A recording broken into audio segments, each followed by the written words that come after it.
नमस्कार, मैं दीपांजलि वेलकम कर रही हूँ मेरी चैनल पे दीपांजलि लर्न्स 77 को। तो आपको गूगल में जाना है, सर्च करना है www.nceert.government.in। वहाँ पे जाके regional institute of education NCERT को सर्च कर देना। वहाँ पे आपको एक इंफॉर्मेशन बुलेटिन दिखेगा, तो उसको जाके क्लिक करना। उसमें सारे इंफॉर्मेशंस है, क्या क्या मतलब आरआई के बारे में है, तो आप लोग वहाँ पे जाके ये सब पता कर लेना। आप लोग ऐसे इंफॉर्मेशन बुलेटिन ऑन कर सकते हो। फिर आप इसके बारे में ऐसे अबाउट से आप पढ़ना, eastern region, northern region, north east region, southern region, western region, क्या क्या है देखते ना। और कौन सा प्रोग्राम ऑफ़र किया जा रहा है, इसके बारे में थोड़ा देख लेना कि आपको कौन से प्रोग्राम में एनरोल करना है। और इसके बारे में सारे सीट्स कितना है, सारे इन्फॉर्मेशन बुलेटिन में है। तो यहाँ पे जो एलिजिबिलिटी फॉर डिफरेंट प्रोग्राम्स है, तो आप कौन से प्रोग्राम के लिए एलिजिबल है, मतलब आपका कोर्स क्या क्या ख़त्म हुआ है, वो भी थोड़ा आप देख लीजिएगा कि आपका ये ख़त्म हुआ है तो आप ये कोर्स के लिए एलिजिबल है। तो यहाँ पे सारे इन्फॉर्मेशन लिखा गया है। एंड यहाँ पे थोड़ा देखिए, जैसे बैचलर ऑफ एजुकेशन बीएड का 2 ईयर वाला, इसमें क्या होता है कि आपका ग्रेजुएशन मार्क्स ही कंसिडर किया जाता है। देखिए रेड में नोट में लिखा है 40% वेटेज रहता है उसका। वैसे फिर बाकी सारे चीज़ के लिए भी थोड़ा पढ़ लेना। यहाँ पे domicile requirement for admission in different RIs में जो आपका रेसिडेंट सर्टिफिकेट होता है ना, यहाँ पे देखिए 3rd पॉइंट में लिखा है ए डोमिसाइल सर्टिफिकेट और नेटिविटी सर्टिफिकेट और रेसिडेंस सर्टिफिकेट, मतलब वही चीज़ है रेसिडेंस सर्टिफिकेट हम जो बोलते हैं, from the competent authority of the concern state और यूटी। हमारे नॉर्मल रेसिडेंस सर्टिफिकेट आपको निकालना है और रेसिडेंस सर्टिफिकेट आपको अपलोड भी करना है। बाकी सारे फॉर्मेलिटीज़, जैसे आरआई भुवनेश्वर में 2 ईयर बीएड प्रोग्राम है और 2 ईयर एमएड प्रोग्राम्स है। तो इसमें कौन सा स्टेट्स एनरोल कर सकते हैं, ये वाला चीज़ है। और ये है एप्लीकेशन फ़ीस, जो जनरल एंड ओबीसी कैंडिडेट्स के लिए 1400 है और बाकी सारे कैंडिडेट्स के लिए 1800 है, रिजर्वेशन वाला। अदर एसएसटी हो गया, पीडब्ल्यूडी हो गया, ईडब्ल्यूएस कैंडिडेट्स हो गए।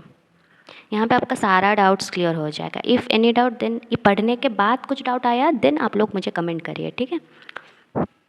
तो यहाँ पे आपको पता चल जाएगा मार्क्स, किसका मार्क्स आपको अपलोड करना है। और यहाँ पे सारे इन्फॉर्मेशन वैसे है, जो बीएड 2 ईयर वाला है, आपका साइंस में हो या इंजीनियरिंग और टेक्नोलॉजी में हो, तो इसके लिए आप साइंस और मैथमेटिक्स में डाल सकते हो। और बाकी आर्ट्स वाला चीज़ जो है सोशल साइंस एंड ह्यूमैनिटीज़ के लिए डाल सकते हो।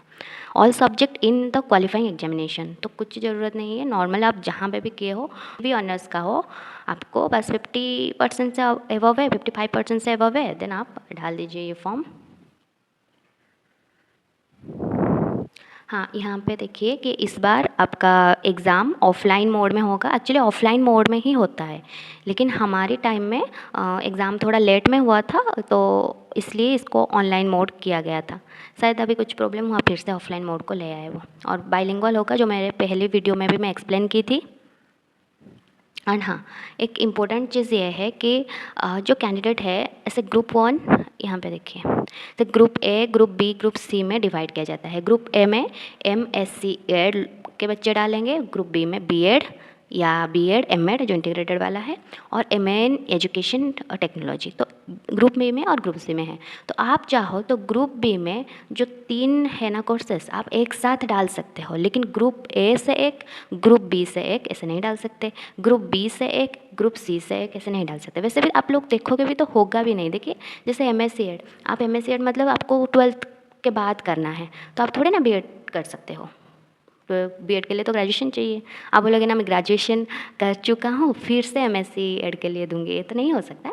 तो वही कि आप जिस भी ग्रुप में डालने वाले हैं उसमें जितने भी कोर्स है, जैसे ग्रुप बी में ही सबसे ज़्यादा कोर्सेज है, 3 कोर्सेज है, तो आप 3 कोर्सेज के लिए एट ए टाइम डाल सकते हो। और एक ही मतलब 1400 पे कर रहे हो ना, एक ही पैसा एक ही एग्ज़ाम में आपको, आपका तीनों ही एग्ज़ाम क्लियर हो जाएगा, तीनों ही कोर्स क्लियर हो जाएगा।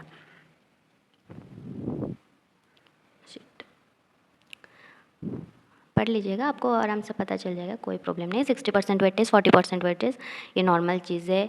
टोटल मार्क्स बीएड के लिए टोटल मार्क्स ऑब्टेन्ड इन क्वालिफाइंग ग्रेजुएशन एग्जामिनेशन, मतलब कौन सा स्कोर डालना है। यहाँ पे एक सीजीपीए स्कोर होता है, एक एग्रीगेट स्कोर होता है। वही एग्रीगेट स्कोर डालना, जिनका तो एग्ज़ाम मतलब रिजल्ट नहीं आया है अलग बात, जिनका आया है ना, ये मार्क्स में ही बच्चे कटते हैं। आपको देख के एग्रीगेट मार्क्स डालना है, जितना लिखा है ना वहीं पे उतना ही आपको डालना पड़ेगा सीजीपीए। ध्यान रखना, ये बात ज़रूर ध्यान रखना। और ऐसे ना कहीं कहीं पे सीजीपीए कैलकुलेशन में ये होता है कि आपका सीजीपीए जितना होता है आपकी यूनिवर्सिटी तो उसका परसेंटेज दे देता है, लेकिन यहाँ का लोग जब सीजीपीए कैलकुलेट करते हैं उस सीजीपीए में इफ़ उनका कैलकुलेशन के हिसाब से आपका परसेंटेज नहीं निकला ना, वो तुम लोगों को मतलब डिस्क्वालीफाई कर देंगे। मतलब आप जितने मार्क्स डाले हो ड्यूरिंग एडमिशन, आप जितना मार्क्स डाले हो इफ़ उतने मार्क्स से ज़्यादा आ गया, आप रॉन्ग कुछ डाल दिए हो, उसने मार्क्स थोड़ा ज़्यादा आ गया, देन चलेगा, उनका कुछ प्रॉब्लम नहीं। लेकिन आप जितने मार्क्स डाले हो उस मार्क्स से उनके हिसाब का कैलकुलेशन में थोड़ा कम आए तो आपको डिस्क्वालीफाई वो कर देंगे। तो ध्यान रख के आपको मार्क्स, सीजीपीए एंड परसेंटेज डालना पड़ेगा।